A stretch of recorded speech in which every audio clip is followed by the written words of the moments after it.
सरसो ननद होली मेला सारा तरु सरसो रहलू पकड़ाइल तो धराइल अभी परसो रहलू पकड़ाइल तो धराइल अभी परसो ननद होली मेला सारा तरु सरसो ननद होली मेला सारा तरु सरसो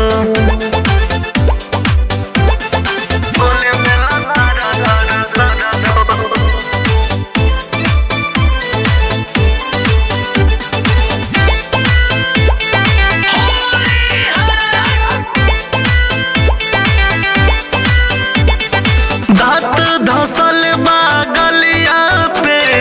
लिहल बा कवन किस हो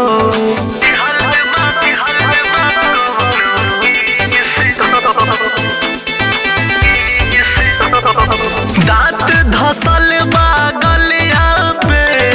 लिहल बा कवन किस हो ऊपर से लेके रंगवा गुललिया दिहल बा कवन से हो तन को बुझाता न करबू काया रसो ननद होली मेला सारा तरु सरसो रहलू पकड़ाइल तू धराइल अभी परसो ननद होली मेला सारा तरु सरसो ननद होली मेला सारा तरु सरसो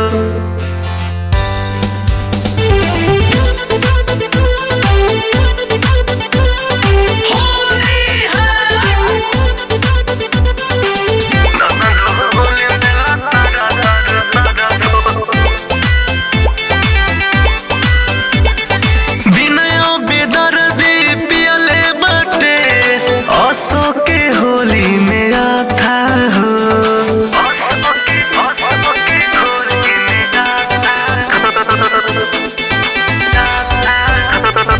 शोभित रवि पियले बटे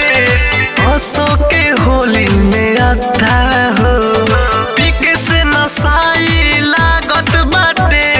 बेड पर के गद्दा हो धोवही में लागत लाग जाई बरसो